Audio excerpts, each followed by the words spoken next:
Good evening, everyone. I think y'all got a little peek behind the curtain a minute ago. Yeah, sometimes when I'm moving the cursor, it randomly grabs hold of the image I've got in this program and moves it out of the way or shrinks it. So anyway, yes, I am still green screening, but good to have everybody here. Looking forward to continuing this class we've got going now on relationships. The name of this class series is Link. The subheading is an encouragement to everyone to work on strengthening your relationships.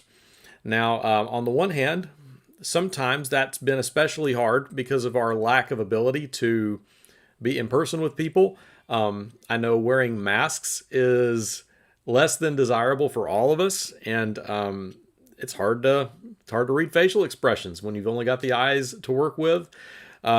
Just the same, on the other flip side of that, sometimes our relationships have been strained through this period just because we get so much time in some of the same spaces with the same people. As much as you love your family or the people you share living quarters with, it can be pretty challenging to be around everybody as much as we've been kind of cooped up together around each other. So anyway, it's I think a relevant topic to think about relationships, and to the extent that you're having to social distance, hopefully as we start to turn the corner on the effects of COVID, maybe you'll have some good tools for how to re-engage once you're finally able to start interacting more with people. So looking forward to all these classes. We've got a good topic tonight, going to be talking more about communication especially.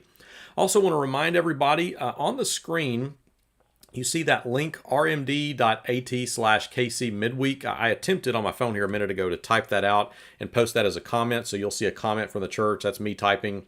But if you're not currently getting the text messages, I think I forgot last week, but I try to send a text out every week just to remind people, hey, it's Wednesday night, class is going to start here in about 30 minutes, that kind of thing.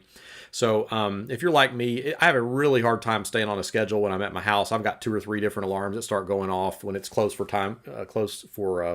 class to begin. So if you want to get a text message reminder from me, if that would help you, I would love to have you go to that link and sign up, and we will be sure to send those your way as you go. Lots of people commenting. Man, we already got 29 people viewing tonight from our various channels. So cool. Appreciate everybody's support. I know relationships are a relevant topic for all of us. So let's get going in this. Foundations of good communication. Communication is kind of at the bedrock of everything, isn't it? Our ability to talk to people, our ability to be heard, to be understood, but also to hear and to understand. Ideally, that is a reciprocal thing. We want to be known. We want to know.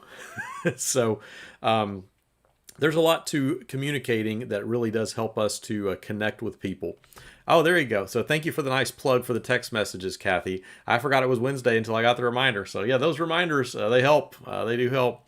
And sorry, I have got, I thought I had disabled messages. So occasionally, this is one of those times if you send Mark a text message, I hope you're nice because it may show up on the screen. My computer's linked to my phone.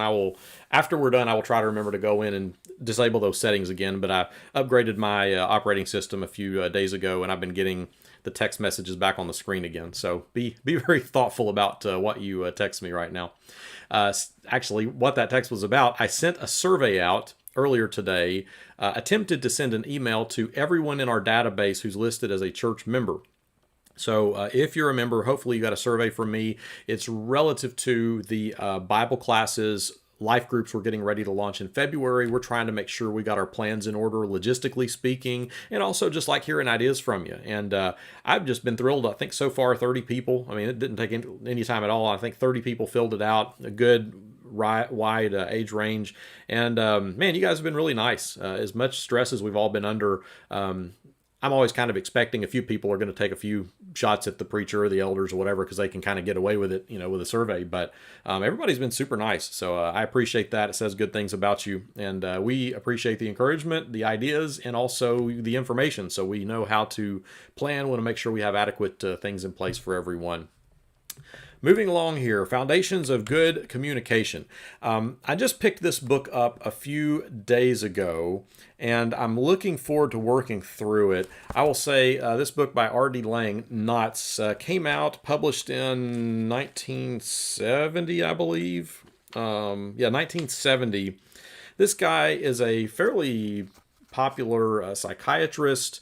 What's neat about him is, in addition to having like a strongly academic field that he worked in, like with mental health, he also enjoys poetry and wordsmithing. And so this book is a collection of like, I don't even know what to call them. Like, I guess you could call them like, they're kind of poems. Sometimes they have like crazy diagrams where he's, put these things together. But what he's tried to do is to describe, like some of these are nuts. I don't even know how to read this one, but some of these are really crazy. But he's trying to describe what he sees as dysfunctions within persons and especially within family systems, and to put them in a form of this circular kind of mind-bending knot, as he would call it. I'm going to share a few of them with you. And I'll say this book is one of the most, so far, like it's deeply interesting, but also deeply uncomfortable, right? So we're looking at kind of neurotic behaviors, but I want you to think about the value of good communication and really understanding and being understood as we look through some of these. So here's the first one in the book. I thought this was good. He says, they are playing a game. They are playing at not playing a game. If I show them I see they are, I shall break the rules and they will punish me. I must play the game of not seeing I see the game. I don't want to mention specific examples to wake up the internet trolls out there, but man, I feel like there's a lot of our culture that feels that way right now. Like, there are certain things you're supposed to say or not say, words you're allowed to use or not use, and goes far beyond things like expletives or offensive, racist titles. Like, it's all kinds of stuff now. And there's a big part of me that struggles with this feeling of, like, we're all having to play a mandatory game, right? Weird Al Yankovic, one of my favorite album titles of his was Mandatory Fun. Like, if it's mandatory, then it's not fun, right? Something about being locked into a game where I feel like a lot of people would like to say, this doesn't make any sense and I don't really think this is real, but I know I can't say it because if I say it, I get punished. Well, that's what's showing up here. That can happen. I think we're seeing it at kind of a societal level, but this is also something that happens within families. We got something, everyone doesn't want to talk about it. You don't talk about it. We all know it's there, but we all pretend like we don't know it's there. That's a big gap in communication. Here's one that I liked, and I didn't render this as well as he had it in the book, but he's got kind of a loop. So you see this is a circular one. It says, you say, I don't want you to know about me. The people in your home say, why? I shouldn't have to tell you. Well, if you don't tell me, I can't give you what you want. How do you know what I want? I don't, unless you tell me more about you. Go back to the beginning, but I don't want you to know about me. Why? Well, I shouldn't have to tell you. So you see where this is going, right? Not being understood, but also not giving people the tools to understand you. That's a big problem with a lack of communicating. Yeah, Joe, I'm catching your reference there, and I'm tracking with you to a extent. Probably depends on the issue, but there's some of that going on for sure. I'm going to share a couple more, but as we go, I'm just kind of curious. In your own life, relationships, have you discovered any knots of your own that you had to work through where you recognized, oh, I was getting really irritated with a person over something and they weren't really understanding what I was needing? Or maybe it was vice versa. I had no idea what I was doing was irritating them so badly, but for whatever reason, we felt like we couldn't talk about it, and so we persisted. Did you have any knots? Have you seen any knots like that you would share? So I would invite you to share your own. I'm going to give you a couple more of this, guys, just because these are so creative, and I can't imagine the trouble of writing this. That's good, Brenda. The old who's on third sketch. Yeah, that's kind of real life these days, isn't it? Here's a good one with Jack and Jill. Jill says, I'm upset, you are upset. Jack says, I'm not upset. Jill says, I'm upset that you're not upset, that I'm upset, you're upset. Jack says, I'm upset that you're upset, that I'm not upset, that you're upset, that I'm upset, when I'm not. Can you wrap your head around that one? Yeah, I have no idea what it must have done to him to sit and try and compose these, but you see the way this goes, right? Like there isn't a problem, but somehow my thinking makes it a problem, and my inability to hear or listen perpetuates it. Yeah, there's a good one, and I think I got one more here. This was my favorite. You are a pain in the neck. To stop you giving me a pain in the neck, I protect my neck by tightening my neck muscles, which gives me the pain in the neck you are. How about that? I've got a behavior I'm persisting in, and I'm kind of creating my own reality, but I'm still going to blame it on you. So I'm reacting to something you're not doing, but because I'm reacting to you, I'm still going to blame you for my problem. So again, these are all really maddening, right? These circular knots. But again and again, it illustrates the problem of where there isn't a good communication coming through, where people aren't authentically, openly trying to connect. Not that you can ever be fully known, right? Like you can never fully know another person or anticipate everything they're going to do. But the deeper we're connected, the better we know each other, the easier it is to, like, I can at least understand where you're coming from, right? I don't have to love everything you do. I don't have to agree with you on everything. But if I understand why something matters to you or what I can do that's helpful, and you do the same for me, we can find a way to make this work. So those are a few examples, and this probably won't be the last time you see me bring up Artie Lang. These are just too interesting not to reference them on occasion. So recent discovery of mine, you will probably hear from Mr. Lang again. I wanted to share a few passages of Scripture, especially here at the beginning of class. And I thought I wanted to tip my hat to Kevin's class right now on Sunday afternoons at 4 p.m. Kevin is teaching on Zoom. He loves having people jump on Zoom with him so you can talk face to face, no masks, right? Because it's all digital. But as you go, you can also, like Sunday, it just wasn't going to work for us to try and get on the video feed, but we watched the class on Facebook. So just the way that my class is live now on Facebook and YouTube, Kevin is teaching now a class on Proverbs, got off to a good start on Sunday, and you can watch that on Facebook or YouTube, or jump on the Zoom call with him and learn a little more about Proverbs. But I'm gonna toss you a few Proverbs as we get started here that I think are good on. Boy, this is insightful, Kathy. I'm not sure we ever fully know even ourselves. The thought that God knows you better than you know yourself. That certainly I've come to appreciate more in having a child, right? Like it's not the case that I'll ever fully comprehend everything that he thinks or does or why. Like, and he has to kind of let me into his world, especially as he gets older and has more complex thoughts about things. But man, we study that kid's every movement, every facial expression. We're often, I think, much more aware of whatever he's thinking or doing than he might have self-awareness. So that's right. Can we ever really know ourselves? It's an interesting thing to think about. All right, well, let's look at some Proverbs, and I'm going to show you a few other passages. This is all stuff I think that is good pertaining to relationships and communication. Proverbs 12:18, the words of the reckless pierce like swords, but the tongue of the wise brings healing. I've thought for a long time that if there was any way, like someone were to ask you, how would you define wisdom? I have tended over the years to want to define wisdom as like knowing the right thing to say or do and when to say or to do it. Just like Ecclesiastes says, there's a time for everything. Like there's a time to challenge people. There's a time to comfort people. I wish I was wise enough to always know the right thing to say. I'd like to think over the years I've grown in that area because I have thought a lot about it.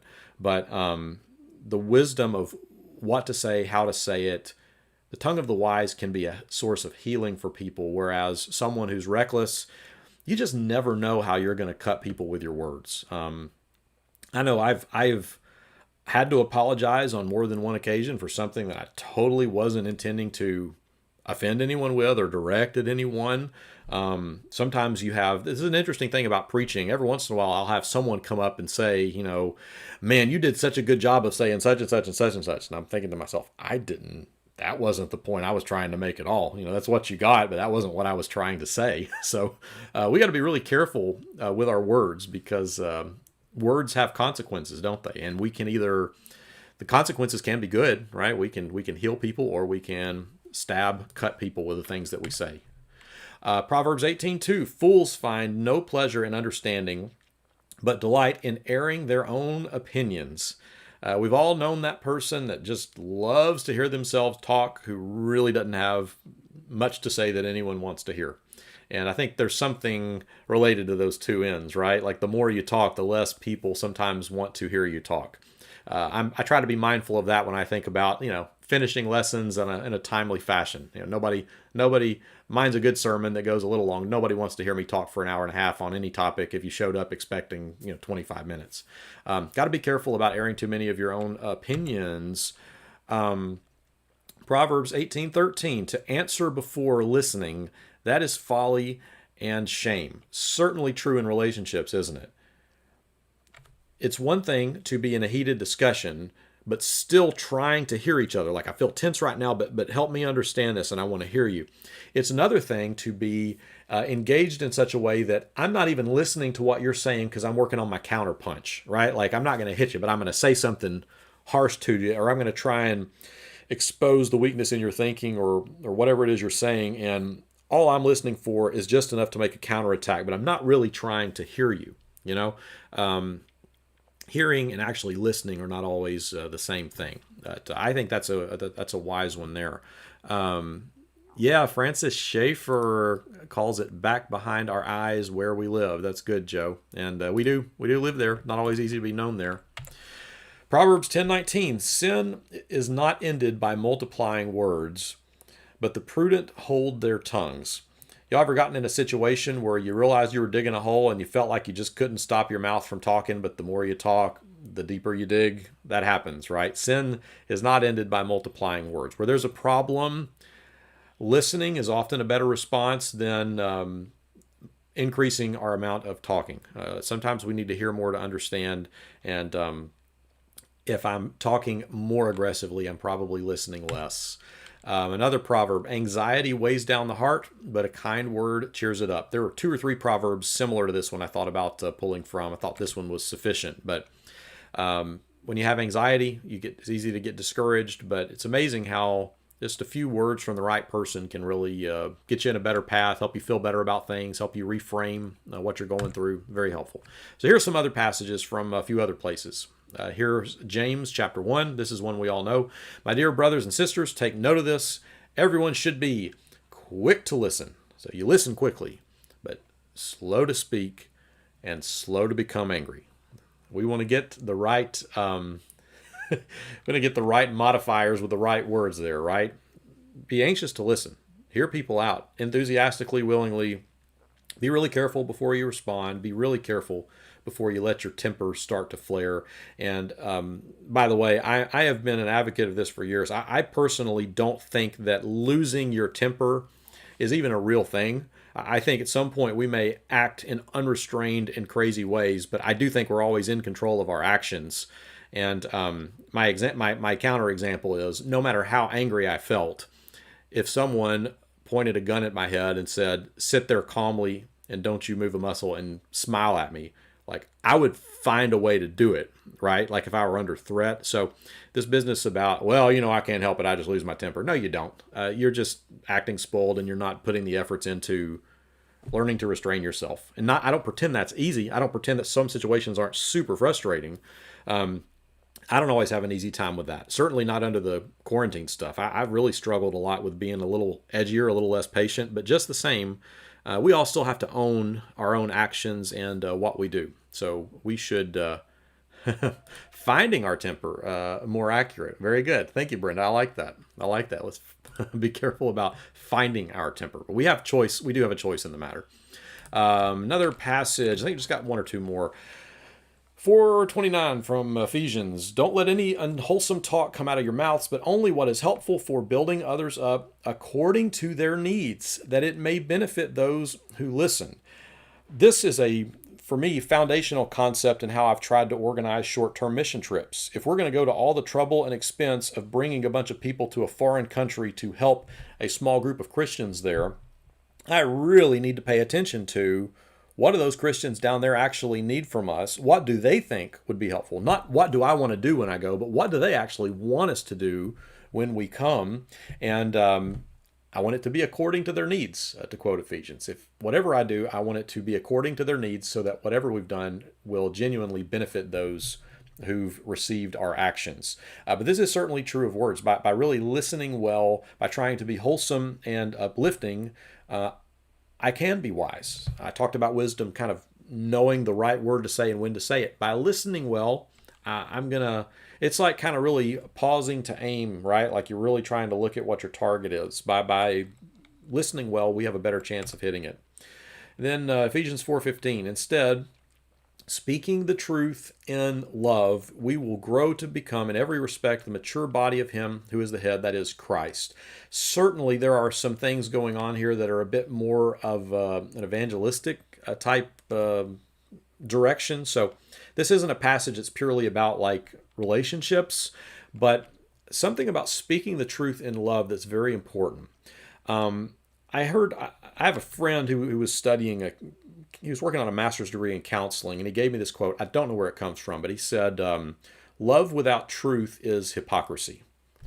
Meaning, if I say I love you, but I'm not honest with you, then I don't really love you. And when I say I love you, I'm just being a hypocrite. So then on the flip side of that, truth without love is kind of a form of aggression, isn't it?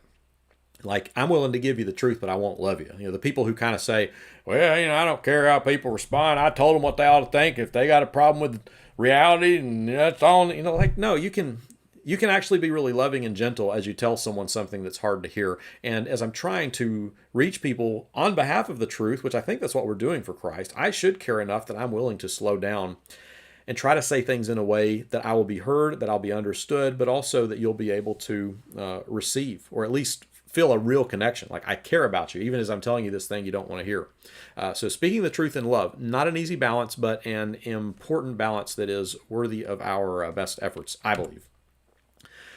In communicating, all right, so now let's get on to some other stuff. In communicating, I'm going to look at a couple of different things. First, I want us to talk about the warm-up, right? So here's some stuff that kind of is at the basis of everything else. And I'm going to give us, I believe it's 6 principles that will help your discussions go better. But for the warm-up, here's some stuff that,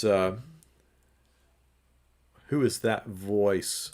I'm sorry, Joe, and I may be seeing your comments a minute after you post them. I do not know. If you want to clarify what you're referring to, I'm not positive what you're referring to there. So I want to talk about a few matters pertaining to the warm-up. Like, what is the stuff we just need to kind of keep front and center most of the time that helps all these other things when we need to deal with the nitty-gritty stuff. One is warmth, true acceptance. One person defined it this way: overlooking a blemish for the sake of the beauty behind it. Genuine warmth, that I'm going to be kind to you. And let's face it, all of our real good relationships in life, don't you know the person you're close to has some flaws? Maybe even some flaws that drive you nuts, but you can still love them anyway because you know how many other good things there are about them. So being willing to overlook the blemish, because you know behind that blemish, there's so many other things that are worth engaging with, worth being around. So true acceptance, meaning I know who you are. I have a pretty good idea of who you actually are, warts and all, and I still like you in spite of those, maybe sometimes even because of those quirks and whatever you want to call them. But genuinely being warm, and certainly in our marriage relationships where you just want to try and treat each other warmly. And thinking about the warm up, starting off gently, right? It's not good to just go in on the attack mode, but trying to always have a nice warm up and to remind us how we actually do care about each other. Being warm, being genuineness, authenticity is what you are, not just what you do.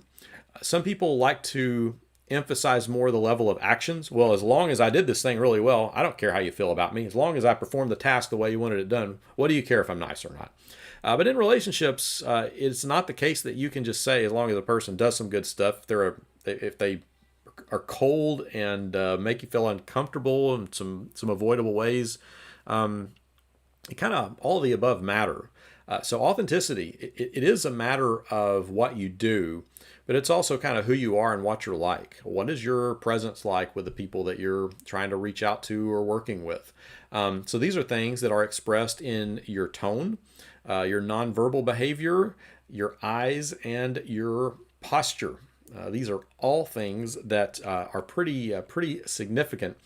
In fact, something that's been beneficial to me a couple of years ago, I bought a book by an FBI agent. I think it was called "What Everybody Is Saying," and he was an expert in things like lie detection, and like his specific applications were not the ones I necessarily needed. But what was helpful to me was learning a lot about how nonverbal communication works. And of course, when I'm communicating, I'm not really able to think that much about my nonverbals, but it's helped me a lot in getting better at reading people.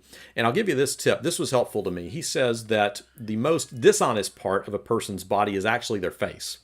Because, if you're feeling one way, but you don't want people to know how you're feeling, you're pretty good at remembering, well, I should go ahead and smile and be polite, and you'll say the right thing and you'll try to keep the right face. But he says the further you get away from the face, the more honest a person is being. So, like I'll give you two of my own tricks, right? One thing I pay close attention to, especially like after church, sometimes people really do want to talk to you for a while, and sometimes they may need to kind of get moving and they don't have time. But if they're wanting to be polite to you, they may not make that apparent. So watch a person's feet, right? If you are talking to someone and they turn toward you and the feet kind of open up, that means they actually want to have that conversation. Sometimes I'll talk to a person and they'll be friendly, but I see that their feet are still pointing the direction they were going, or maybe they're pointing their feet while we're talking. If you see the feet point, it means they don't want to talk anymore. And that's a nonverbal giveaway. That's one that I found really helpful. Another is just in general. Now, this is different under COVID circumstances, but in general, like people come from different backgrounds on whether they're kind of touchy or non-touchy, or like how much personal space they want.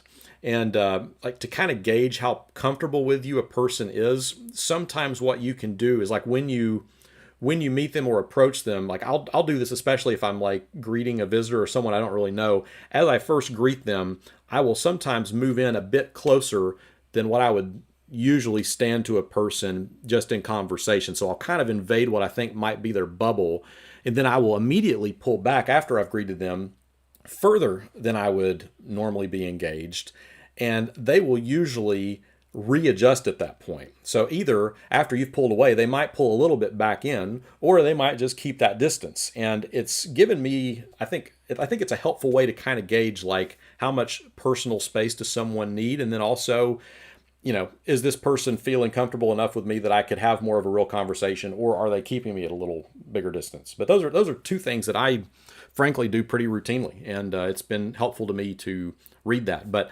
that's a little bit of a tangent. But just in general, most communication is nonverbal, and certainly in a relationship, especially with like spouses, you get really good at reading each other's nonverbals. And so being genuine with each other, not just saying something and telling someone, yeah, I really love your outfit, while you never looked up from your phone, like the nonverbal says exactly what you're really thinking, right? So that's something to be cautious about. And yeah, whatever that percentage is, Cheryl, that's the truth. Most of your communication is nonverbal. So not, even if you would defend yourself and say, yeah, but I say all kinds of nice stuff to my spouse. And it's like, yeah, but while you're saying the nice stuff, nothing about you indicates that you mean a bit of it. They're hearing the other part loud and clear. So part of being genuine is what you've done, what you say, but also like really all the extra pieces of how you do that. And nonverbal communication is huge. So what's the tone you're using? What are you doing with your eyes? What about your posture? Are you being open? Are you being closed off? I've got a lot of thoughts on stuff you can do with that nonverbal. I'll have to bat that around with y'all some other time. But yeah, useful stuff to think about and to study, I think. Empathy is another kind of foundational thing. A great question to ask someone you're trying to be close to, a spouse, a close friend.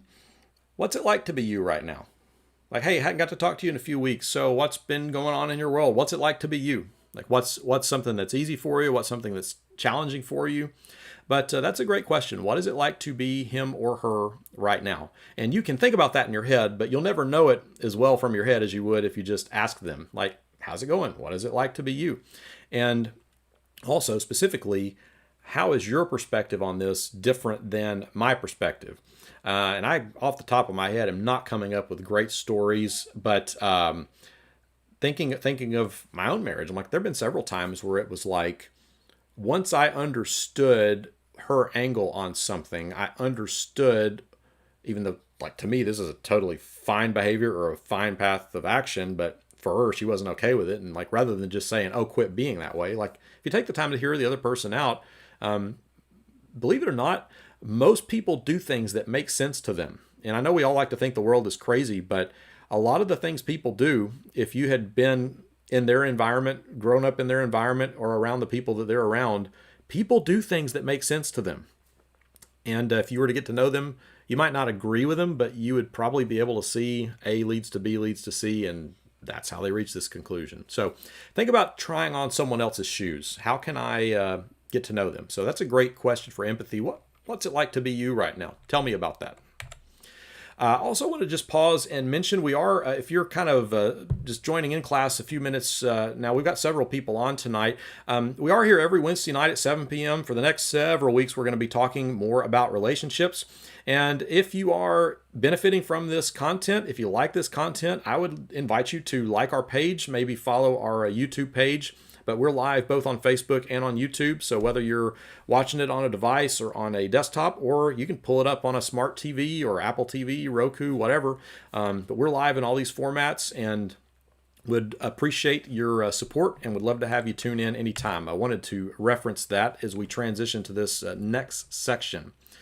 Ron, this is a good question. He says, when did you grow a beard? So here's what's embarrassing about this. I feel like I've had facial hair since 2006. In fact, I've got several comments when I moved here from a few of our members who didn't like my facial hair. And I was like, well, my wife does, so why do I care what you think? I was not quite that rude, but what's been funny is I feel like I've had facial hair a long time. And this is like, Ron, you're like the third person who's like, oh, so now you've got a beard. I'm like, it just hasn't been this long, right?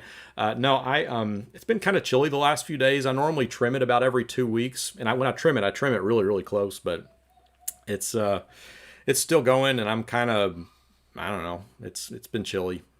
It's embarrassing to say that because it's really not that cold where I'm from, but it's, I've been here 6 years now, so I guess my blood's thinning out or whatever it is that makes us get cold so easy down here. Okay, got a comment from Linda. I use those two communication tools to look at their posture and adjust to what I see. It's really important, isn't it, Linda? But that for me has been a good thing because people a lot of times with their face will try to be, we want to be nice to people, we want to be polite, but if you want to know how they're really feeling, there's other things you can look at to know. And I think a lot of people know the trick about, if someone lies to you, pretty much immediately they'll look to their left and look away. But yeah, there's nonverbal stuff, man. It's super, super interesting. All right, so here we go. Here are, and I'm borrowing these, adapting these from, this week I'm drawing from this book, Saving Your Marriage Before It Starts. I'm on a green screen, so it's going to look kind of weird, but Les and Leslie Parrott do some really good stuff, and this book really draws from a lot of other good resources, but pulling from one of their chapters on these 6 things, and also on those foundational things tonight. So 6 rules for successful communication. Here we go.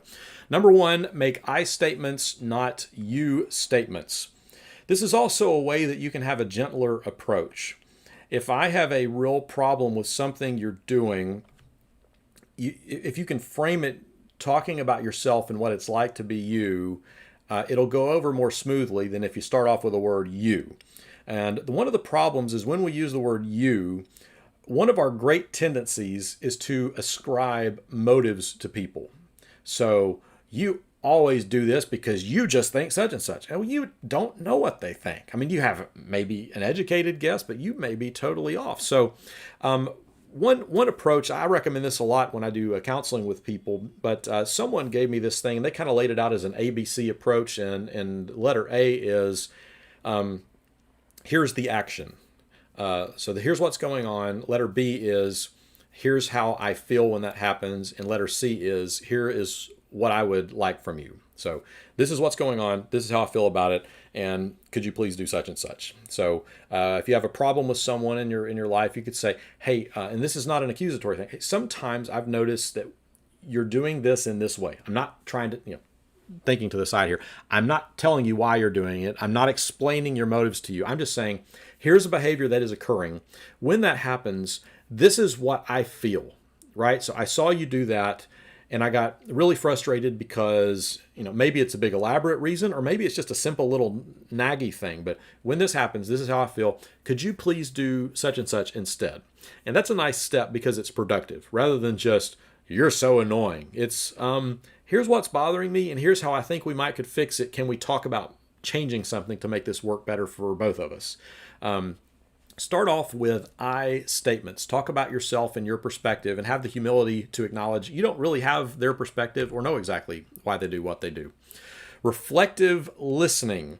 You have probably heard of this before, and the way reflective listening works is that when someone is trying to talk to you in a manner similar to number one, you listen really well, right? We've talked about being quick to listen. You listen, and then you try to be like a mirror who says back to them what you think they're trying to say. So this is, again, another thing you do a lot in counseling situations. I don't think he would mind me mentioning that there's a guy named Gaston Burns, Charles's son, who we've had long ties to. But Gaston usually helps out at camp every year. And there was a few years ago, and I don't think I need to give any details. I don't frankly remember the details, but there was like a hard situation he was helping with, involved in. It was weighing on him emotionally, and he just kind of wanted to have a talk. And so we kind of went and sat together, and he was just kind of talking to me, and I was using reflective listening, and he told me a few things, and I said, so what I hear you saying is this is what happened, and this is how you were feeling about it, and this is kind of what it's like to be you right now. And he has got like his PhD in psychology, right? So he's much more trained in this stuff than I am. But he said, Mark, I know exactly what you're doing right now, and I understand why you're doing it, and even knowing what I know, it's still a really satisfying experience. It feels good for someone to listen to you and to actually hear you, right? Just to be acknowledged as you are, and this is where I am, and someone cares enough to say, oh, okay, so you're telling me this, and this is how you feel about it. So when you're doing this, the other thing you want to do is, as I reflect this back to you, usually a person will just volunteer the information, but you could say, okay, this is what I think I hear you saying. Please help me understand if I'm off on this.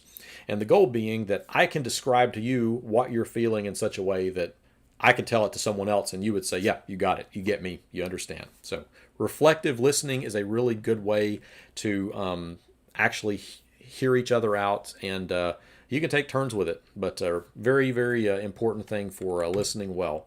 Okay, here you go. This is what I hear you saying. This is what I'm understanding you're feeling about it. If not, tell me more. Help me to understand. There's another tool for your toolbox. Number 3, understand and accept the differences between men and women. That's one of those things I'm not sure it's safe to say these days anymore. But yes, there are actual differences, not just anatomically, but truly in a lot of different ways in how men and women are, and how we process things, how we think about things, talk about things. And it's easy to say, like, it feels like we're from another planet sometimes, but the truth is there are some differences, and those differences can be really life-giving when you benefit from the other's perspective. But here's a couple of categories that show up often. Learning the difference between what you might call feelings talk and problem talk can be helpful. So the stereotypical example, in fact, I thought about bringing up a video. There's a great video you can watch on YouTube. It's about 3 minutes. I'll probably use it in a sermon at some point, but it's called like The Problem with the Nail. And there's a woman who's like, well, I don't want to say too much, but she's got a nail in her head, and they're having a conversation about this nail and what to do about it and what it all means. And it highlights the differences between feelings talk and problem talk. But often what kind of happens is a person will engage where what they're wanting to do is to receive some empathy. So here's how I'm feeling right now about this. But if the other person responds, instead of using feelings talk, using problems talk, it can feel very dissatisfying and actually be kind of a point of disconnect. So you might be saying, well, I have a hard time at work with this person. And what you're needing is you just want the other person to say, I'm sorry, I know that's hard, but keep at it. You're going to get through it. I have confidence in you. Like those are feelings words. But if they say, man, I'm having a hard time with this person at work, and what you say is, well, I already told you should say this and do this. Why haven't you done it yet? Right? Like those are two different things. So sometimes we have conversations about fixing things. Sometimes we have conversations about how we're feeling. And it's often a good idea to ask the other person. So if you're not sure, like, okay, right now you're bringing up a problem. Are we having a conversation about how we're feeling about the problem, or is this a conversation about what we want to do about it?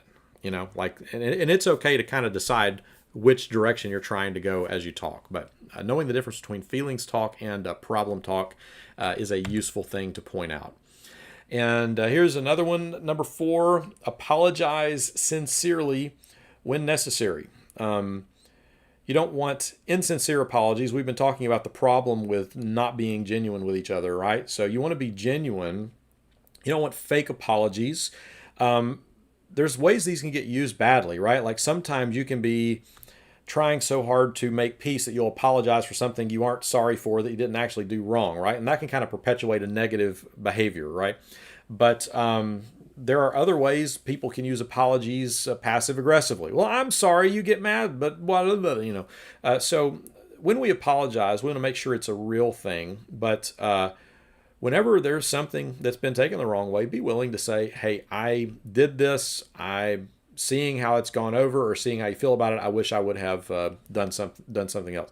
So yeah, so here's the thing, Joe. It's not only it's not only wives who have a need for feelings talk, and it's not only husbands who have a need for fix it type conversations, right? So there are some stereotypes we have about who needs what, but the important thing is to clarify. But you're right.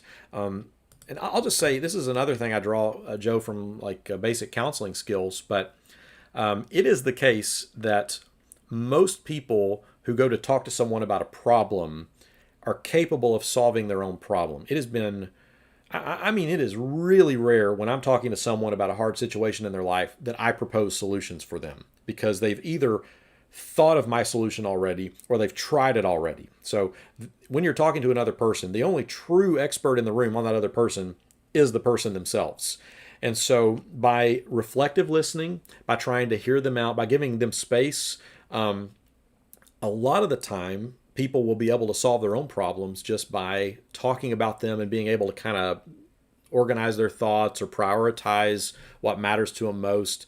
The reflective listening stuff and just giving people a space to talk. And maybe you've had that experience where you went to talk to someone about something you just couldn't figure out, and while you were explaining the problem, you produced your own solution. Like that happens all the time. But wherever wrong has been done, being willing to apologize sincerely is a really important thing.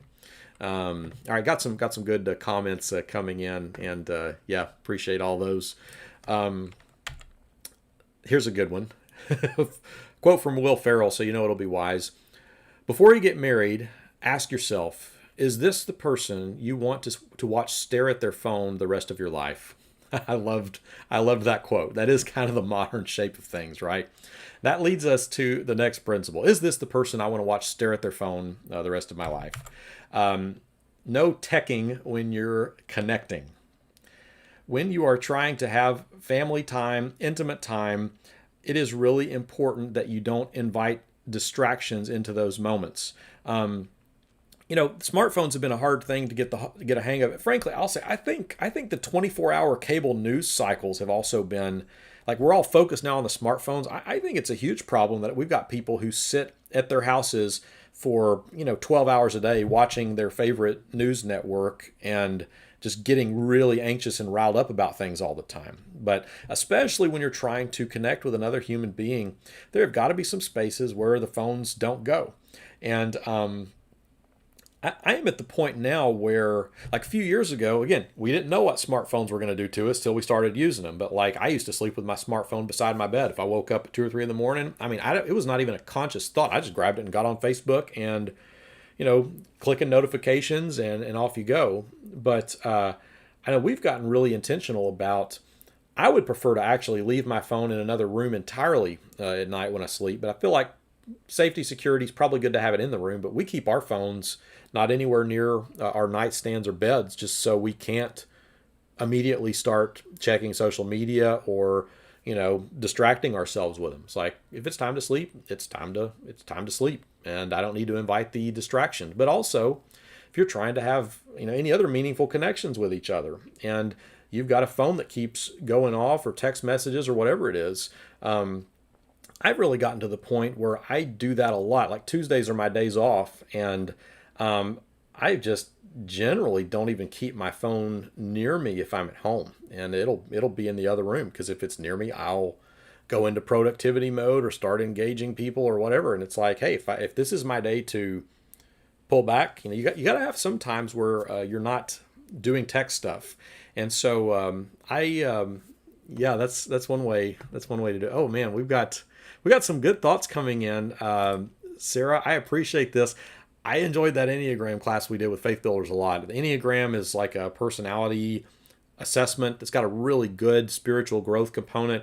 I think it's likely, Sarah, I will try to do some other Enneagram class at some point. It was just so easily the most popular class I ever taught. But it's been hugely helpful to me in understanding myself, and also having more empathy for my spouse and who she is, how she thinks, what drives her, motivates her, all that kind of thing. So yeah, that's good advice. This is good too. Joe, Aaron takes his girls wilderness camping where phones don't work. Sometimes that's what it might take. But when you're connecting with people, I've gotten to where increasingly, like, if you're having lunch with someone or whatever, if they've got their phone on the table and it keeps going off and they keep glancing at it, you sure don't feel like they're completely engaged with you at this time, right? So learning to have spaces where the tech is not part of what's happening. That's important. No teching when you're connecting. Here's some interesting statistics. 34% of couples admit to answering their phones during intimate moments. So times that we're just really together and we're connecting and it's just the two of us. The phone goes off, take the phone. 20% of people would rather go shoeless for a week than take a break from their phones. That's an interesting prospect. I would rather go shoeless than have to do without the phone. And I tell you, these days, like, if you've ever left it and gone somewhere, yeah, it feels weird, doesn't it? And I've had the experience. People talk about like feeling like ghost notifications. Like, I don't have my phone on me, but I thought I felt it vibrate. Weird, but yeah, you can get too connected to the devices. 65% of people do sleep next to their phones. Again, I am at the point, I very much advocate against sleeping with your phone on your nightstand. Not to mention, like, we don't even really know the effects yet of all these different signals, rays, waves, whatever it's putting out. I mean, I'm not trying to be put aluminum foil on my head or anything, but there's got to be, I don't know, something about that can't be great, right? All that stuff going off next to your mind all the time. So, all right. The last one is to communicate through touch. Important to touch people, especially when you care about them. And nice thing about this, item number 2 here, touching is a skill that most people don't have to learn. And what I mean by that is, that maybe you're not been good about being touchy with people, but just generally, especially with the people you care about, you don't have to be that smart to figure out how to give like a gentle pat on the arm or a little scratch on the back. There's a lot of different ways we can communicate that I care about you. Thank you, Brenda. Yeah, if you don't know how to use the Do Not Disturb feature, that's a great one to have on during certain time periods. And also, I'm a fan of doing the airplane mode thing sometimes if you just need not to be bothered. Yeah, but touching doesn't take a lot to learn how to do it. And if you're not great at saying what you think, but you want people to know you care about them, especially the people in your family, get better at patting them on the hand, patting them on the arm. Try and say with your hands that you care and you're interested and you're compassionate. You can do a lot of stuff through touch. Burkeen and Faulkner, who were based, I believe, out of ACU for many, many, many years, traveled around and did all these marriage workshops. I attended one that they did when I was a student at Harding. And I remember one of the things they talked about was the value of doing a 60-second hug. And I don't remember which of them was sharing this, but, rather than, it's easy just to say, oh, I'm too busy, I'm too important, I have too many places I need to be, I got too many things I need to respond to. Everybody's got a minute, like you do. If you wanted to spend a minute, you've got a minute.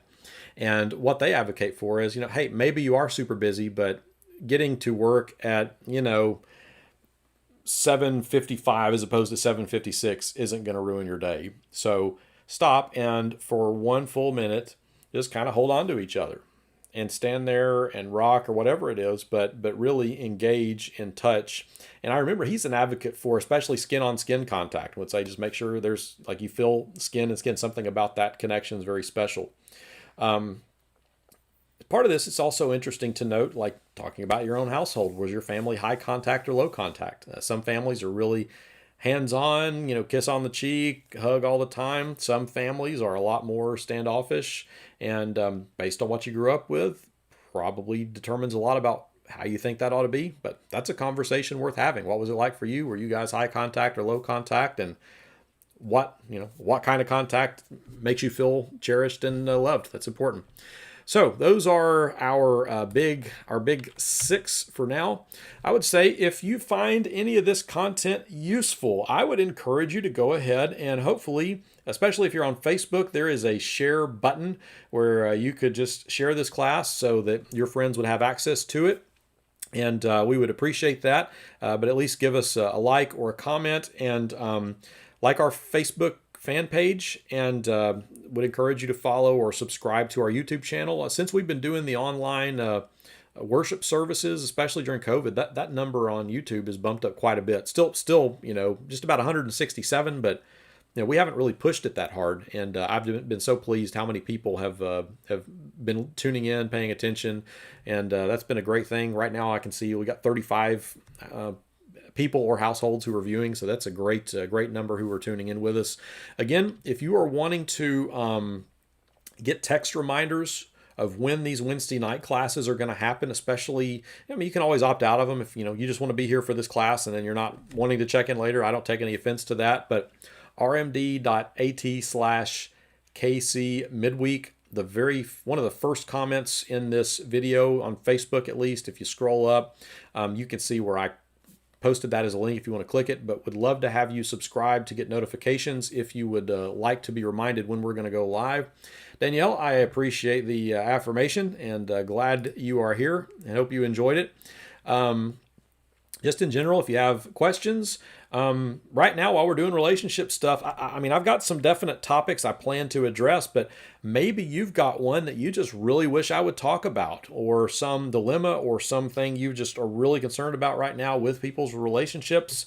And if you got a burning question or an idea, my goal, there's lots of other ways I could spend an hour on a Wednesday night, so I don't want to do this unless it actually helps you. So let me know what's helpful to you, and I will try to give you what's helpful. And so anyway, appreciate everybody's affirmation and kind words. It has been good to be here, and it looks like we're going to wrap up just a couple of minutes early, but always good to see the Degollados as well. I see you there, Frank. Let's close with a word of prayer. God, we thank you for all the ways that you have been good to us, and we are so grateful for the beautiful mystery that our relationships are, that it gives us, in some ways, Lord, a great challenge of being united and coming together, but also the great satisfaction of when that goes well, that it's wonderful to be able to connect with other human beings, to feel close to people, to have those that we share memories with, experiences with. And so we do pray, Lord, especially for our communication with each other, that you help us to be gentle with our words, be wise with the things that we say, but to especially be very anxious to listen, to hear, and to understand. Thank you, Lord, for the time that we've discussed these things tonight. Please bless us all. Be with our nation and all the pain and confusion going on, and especially, Lord, be with the whole world during this ongoing pandemic. We just pray that you will hasten the end of this thing. And thank you, Lord, for hearing our prayer. We offer it in Jesus' name. Amen. Y'all have a great rest of your week, and look forward to Sunday. This coming Sunday, I am going to be doing an interview with Buck Griffith and Kevin Burr, and we're talking especially about pathways, like how do we connect with people. Buck's going to be sharing some insights from his prison ministry, letting us know a few of the things they've been up to. Kevin has got some really big stuff coming down the pipe for life groups. I mentioned we've got a survey that we sent out today. If you would please fill that out. Let me know how things are going for you, what you're thinking about. Sharing all that information with Kevin, with the elders. This one, you don't have to give us a name. Like, it can be anonymous, but we are asking, like, if you give us your name and there's something we could follow up with you on, we would love to be able to do that if you had a certain question or concern or something. So, yeah, this is a survey that we sent out today. I've already got a great response, but would love to hear from more of you as we go. Yeah, thanks, Randall. He's saying my Fitbit tells me I need to get some steps, but it doesn't control me. No, really. Yeah. You just never quite know, right, Randall? Yeah, never quite possible to sort all that out. Thank you guys for all your thoughts and comments. It's been a great night, and we will hopefully, Lord willing, see a lot of you on Sunday, and maybe we'll see you here again